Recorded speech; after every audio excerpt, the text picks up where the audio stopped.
오늘 우리에게 주시는 말씀 구약성경 에스라 7장입니다. 구약성경 에스라 7장 7절에서 10절까지 말씀입니다. 구약성경 719페이지쯤에 있습니다.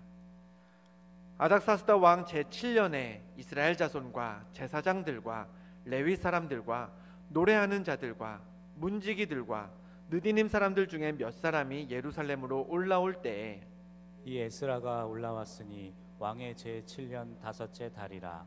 첫째 달 초하루에 바벨론에서 길을 떠났고 하나님의 선한 손에 도우심을 입어 다섯째 달 초하루에 예루살렘에 이르니라. 에스라가 여호와의 율법을 연구하여 준행하며 율례와 규례를 이스라엘에게 가르치기로 결심하였었더라. 아멘. 할렐루야.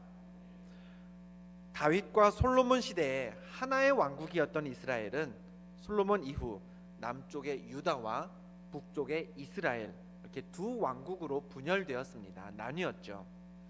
이후 각각의 왕국은 주변 열강들에게 정복되어서요 이방 민족의 지배를 받아야 했습니다. 시간이 지나 바사라고 불리는 곧 페르시아라 부르는 그 나라가 유대를 포함한 고대 근동 지역 전체를 다스릴 때였습니다. 그때 일어난 일을 에스라 1장 1절에서 한번 확인해 보겠습니다. 같이 읽습니다. 바사왕 고레스 원년에 여호와께서 바사왕 고레스의 마음을 감동시키심에 그가 온 나라에 공포도 하고 조서도 내려 이르되. 하나님이 바사왕 고레스의 마음을 움직이셔서 온 나라에 조서가 내려졌습니다. 그 조서의 내용은 이랬습니다. 하늘의 하나님 여호와께서 나에게 명령하사 유다 예루살렘에 성전을 건축하라 하셨나니. 예루살렘에 성전을 건축하도록 허락한 고레스 왕의 그 조서 덕분에 이국 땅에 페르시아의 포로로 잡혀있던 이스라엘 백성들은 총 3번에 걸쳐서 고향 예루살렘으로 성전을 지으러 돌아갈 수 있었습니다. 오늘 본문의 주인공 에스라는요 그 3번의 귀환 중 기원전 458년에 있었던 두 번째 귀환을 이끌었던 인물입니다. 본문 7절에는 에스라가 어떤 사람들과 함께 예루살렘으로 돌아갔는지가 기록되어 있는데요 7절 말씀 우리 한 번 더 같이 읽어보겠습니다. 아닥사스다 왕 제7년에 이스라엘 자손과 제사장들과 레위 사람들과 노래하는 자들과 문지기들과 느디님 사람들 중에 몇 사람이 예루살렘으로 올라올 때에. 에스라는요 제사장들, 레위 사람들, 노래하는 자들과 문지기들 그리고 느디님 사람들 등과 함께 예루살렘으로 향했습니다. 그럼 이 7절에 언급된 이 사람들 다 뭐하는 사람들이었을까요? 가장 먼저 살펴볼 것은 제사장입니다. 제사장이 하는 일이 뭐죠? 예배하는 것, 하나님께 드리는 제사를 주관하는 게 제사장의 직책입니다. 레위 사람들은요 민수기 8장에서 하나님은 레위인에게 특별한 일을 맡기셨는데요 내가 이스라엘 자손 중에서 레위인을 취하여 그들로 회막에서 이스라엘 자손을 대신하여 봉사하게 하며 라고 했습니다. 레위 사람은요 성막에서 곧 회막에서 제사장을 도와 봉사하던 사람들이었습니다. 또 에스라의 귀환 일행 중에는 노래하는 자들과 문지기들도 있었죠. 노래하는 자들, 여러분 좋아하시는 뭐 미스터 트롯 이런 데 나갈 만한 가수들 말하는 게 아닙니다. 에스라 2장 41절을 보면요 이 노래하는 자들을 이렇게 설명합니다. 자막 보여주시죠. 노래하는 자들은 아삽 자손이 128명이요 라고 했습니다. 노래하는 자들이 누구라고요? 아삽 자손이라고 했습니다. 아삽은요 다윗 왕 시절 예배 음악을 담당했던 사람이었습니다. 즉 노래하는 자들이라 함은 아삽의 후손들이고요 이들은 성전에서 찬양을 도맡았던 그런 사람들이었습니다. 문지기는 어떨까요? 뭐 치안을 담당하는 관리인이나 경비병이 아닙니다. 이들은요 성전 문지기를 의미합니다. 마지막으로 언급된 느디님 사람들, 이 역시 여호수아 시대 이래 성전에서 봉사했던 자질구레한 일들을 맡아서 했던 사람들을 가리킵니다. 즉 에스라가 예루살렘으로 돌아갈 때 함께했던 그 무리들은요, 거기 그 사람들을 살펴보면 공통점이 있습니다. 모두 다 하나님의 성전과 관련된 사람들, 성전에서 하나님을 예배할 때 특별한 직임을 받았던 사람들이다 라는 점입니다. 그럼 한번 생각해 보겠습니다. 에스라가 예루살렘으로 가면서 이런 사람들과 함께 간 이유가 무엇처럼 보이십니까? 뭘 하려고 온통 성전과 관련된 사람들만 데리고 예루살렘으로 떠났을까요? 성전에서 예배를 회복하기 위해서였습니다. 당시 예루살렘에 성전이 곧 예배할 장소가 없었던 것은 아니었습니다. 남유다 왕국이 바벨론에게 침공당했을 때 예루살렘 성전이 무너지긴 했었지만요, 2차 귀환인 에스라의 귀환이 두 번째 2차 귀환이라고 말씀드렸죠. 그보다 앞선 1차 귀환 때 이미 예루살렘 성전은 재건되어 있었습니다. 세워져 있었던 것이죠. 그런데 성전은 있었을지라도 예배는 회복되지 못했습니다. 예배에 필요한 사람들이 없었고요, 하나님의 율법을 바르게 선포할 영적인 모임, 진짜 예배가 드려지지 못하고 있었기 때문에 에스라는 그 일을 위해서 하나님을 기쁘게 하고 백성의 가슴을 하나님의 은혜로 뜨겁게 만들어줄 그런 예배를 드리기 위해서 필요한 사람들을 데리고 예루살렘으로 향했던 것입니다. 어떻습니까? 오늘 우리의 상황과 비슷하지 않은가요? 지금 교회가 없는 것은 아닙니다. 우리 기둥교회는 멀쩡하게 이곳에 있습니다. 그런데 벌써 몇 달째 우리는 편안하게 모이지를 못하고 있습니다. 혹시나 바이러스라도 옮길까봐 힘차게 찬양하지 못하죠. 부르짖으며 기도하는 일도 사실상 막혀 있습니다. 성도님들 간의 교제도 멈춘 상태고요. 교회는 있는데, 성전에는 아무 이상이 없는데 우리한테는 갈급함이 있습니다.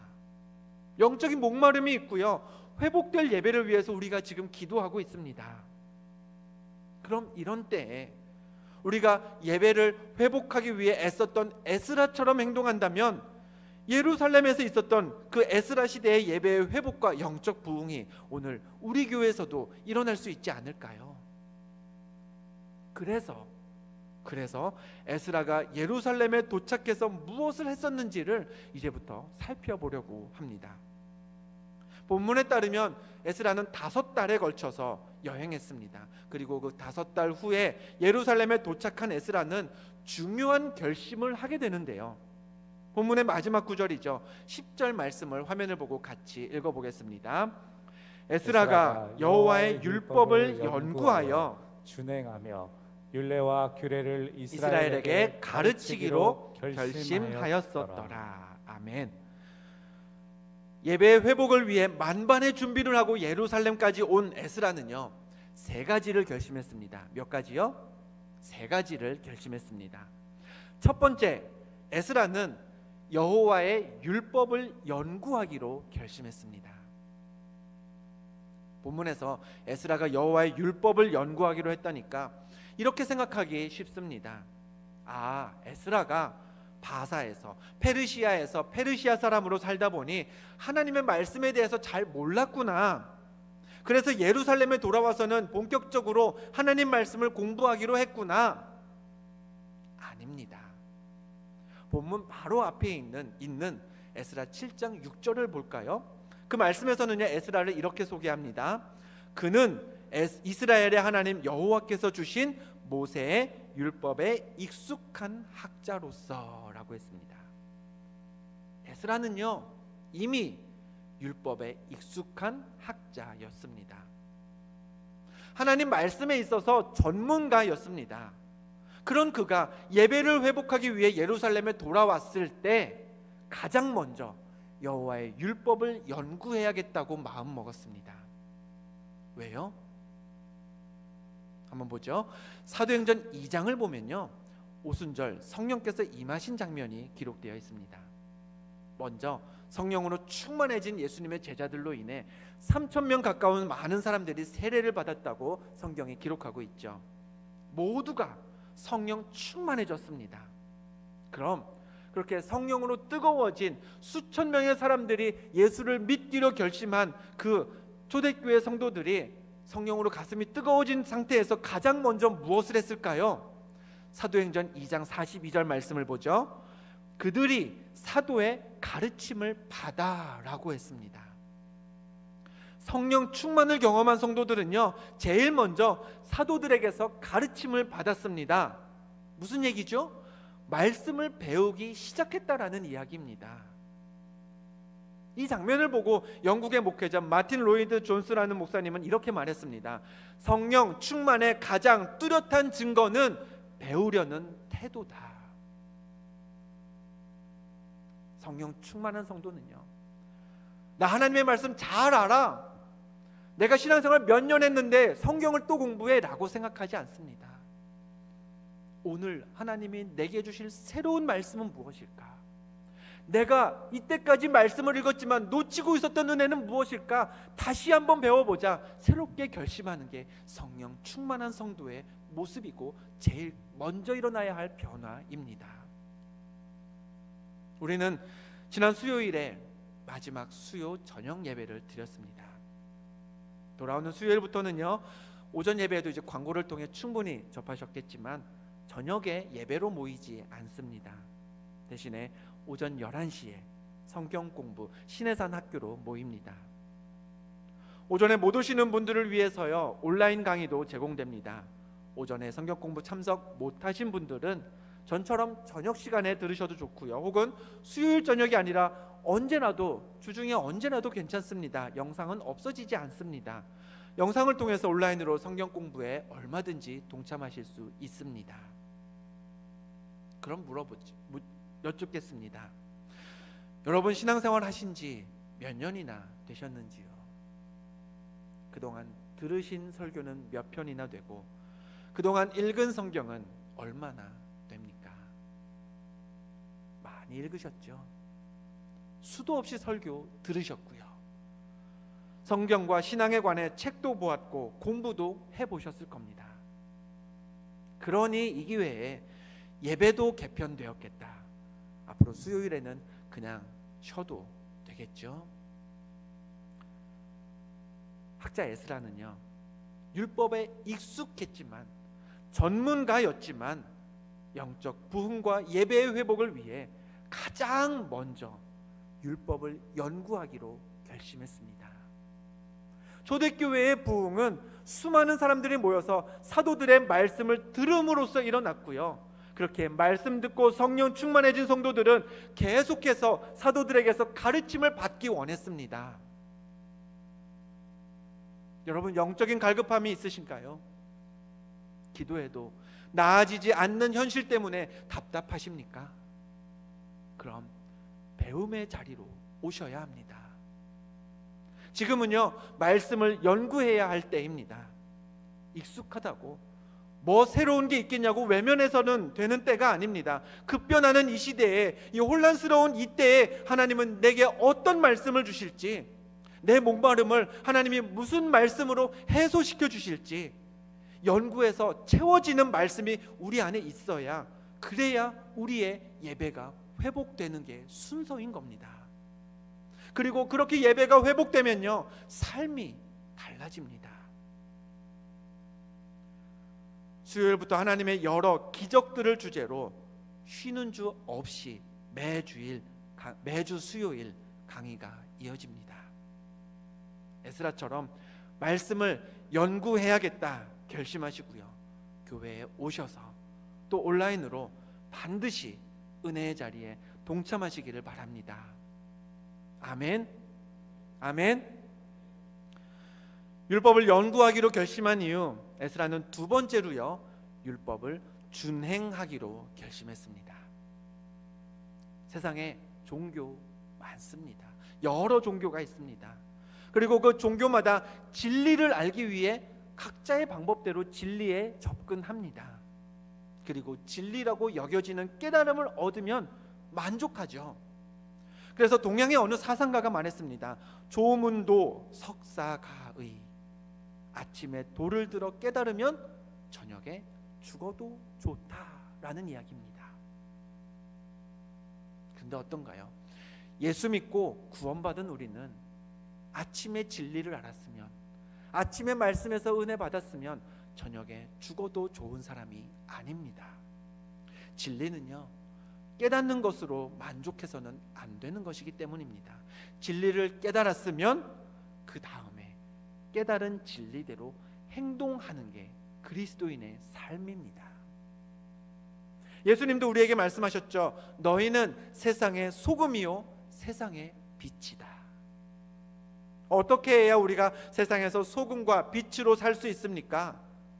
짠맛을 내야 소금으로 살죠. 어두운 곳을 비춰야 빛으로 살 수 있습니다.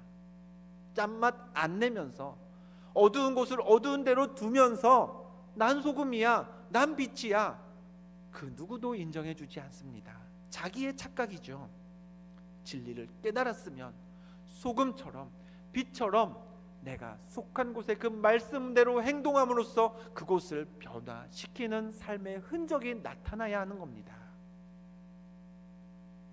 여러분, 은혜 받고 싶으시죠? 은혜는요, 진리를 아는 데에서 비롯되는 게 아닙니다. 그럼 어떻게 은혜 받을까요? 성도가 진리의 말씀을 듣습니다. 그럼 들은 그 말씀대로 우리가 세상 한번 잘 살아보려고 거룩한 결심을 하면서 교회를 떠나 세상으로 나아갑니다. 그런데 세상이 그 진리를 쉽게 인정하던가요? 아닙니다. 인정하지 않습니다. 말씀대로 살려는 우리를 오히려 조롱합니다. 그런 세상에서 하나님의 말씀이 진리임을 끝까지 지키다 보면 성도는 세상과 부딪히게 됩니다. 부딪히면요, 깨집니다. 깨지고요, 상처를 입습니다. 눈물도 나죠. 그렇게 진리 때문에 부딪히고 깨지고 상처 입은 우리를 하나님이 만져주십니다. 위로하시고 말씀으로 치료해 주십니다. 은혜는 그게 은혜입니다. 그게 예수 믿는 맛 아닐까요? 그러므로 은혜는 말씀을 준행하는, 말씀대로 행동하려는 성도가 누릴 수 있습니다. 듣고 배운 말씀대로 준행하면서 세상에서 부딪힐지라도 깨질지라도 그 은혜 다 누리실 수 있기를 바랍니다. 마지막으로 에스라는 율례와 규례를 이스라엘에게 가르치기로 결심했습니다. 부활하신 예수님은요, 하늘로 올라가시면서 우리에게 말씀하셨습니다. 예루살렘과 온 유대와 사마리아 땅끝까지 이르러 내 증인이 되리라. 증인이 어떤 사람일까요? 목격한 장면, 들은 사실을 증언하는 사람입니다. 증인이 굉장히 중요한 사실을 보거나 들었다 한들 그 사실을 사람들 앞에서 내가 본 건 이렇습니다, 내가 들은 건 이 사실입니다 라고 증언하지 않으면 그 사람은 증인이 아닙니다. 증언을 한 사람만, 사람들에게 진실이 무엇인지를 말해서 밝히는 사람만 증인이 될 수 있는 겁니다. 예수님은요, 우리가 다 증인이라고 하셨습니다. 우리가 그 사명대로 증인이 되려면 내가 가진 믿음, 내가 경험한 하나님의 은혜, 내 삶에 역사하신 하나님의 사역들을 증언해야 하는 겁니다. 말씀을 연구하고요, 그 말씀을 준행했던 그 결과를 고스란히 사람들에게 에스라가 결심한 것처럼 가르쳐야 그게 그제서야 우리가 증인이 되는 것입니다. 성전은 있었으나 아직 영적으로 회복되지 못했던 예루살렘을 위해 에스라는 세 가지를 결심했습니다. 첫째, 말씀을 연구하고자 했습니다. 두 번째, 말씀을 준행, 말씀대로 행하기로 결심했습니다. 세 번째, 말씀을 가르치겠다고 결심했습니다. 오늘 본문 이후에 에스라서의 말씀을 보면요, 이와 같이 결심했던 에스라로 인해 예루살렘에는 뜨거운 회개가 일어났고요, 하나님이 기뻐하지 않는 일들을 바로잡는 이스라엘 공동체의 놀라운 영적 부흥이 일어나게 됩니다. 그러므로 우리도요, 에스라처럼 결단해야 합니다. 지금은 말씀을 연구할 때입니다. 난 충분히 안다 라고 소홀히 해서는 안 됩니다. 하나님의 영으로 충만해진 사람이라면 말씀을 향한 목마름이 식어서는 안 되는 거죠. 또 말씀을 준행해야 합니다. 말씀이 진리임을 믿고 세상과 부딪히면서 말씀대로 사는 자에게 주시는 은혜를 누릴 수 있어야 합니다. 또 하나, 말씀을 가르쳐야 합니다. 전하고 말해야 한다는 거죠. 전파해야 합니다. 그래서 예수님 주신 증인의 사명을 우리가 다 감당할 때가 지금입니다. 우리가 다 에스라처럼 결심할 때에 우리 교회에, 이 땅에, 이 나라에, 이 세계에 또다시 영적인 부흥이 일어날 줄 믿습니다. 그 결심대로 살 때 우리 각자의 삶에 하나님 주시는 은혜가 풍성하게 넘칠 줄 믿습니다. 이 자리에 계신 저와 여러분이, 또 영상으로 이 말씀에 함께하고 계신 여러분 모두가 그런 삶의 주인공 되시기를 주님의 이름으로 간절히 축원드립니다. 축원드립니다.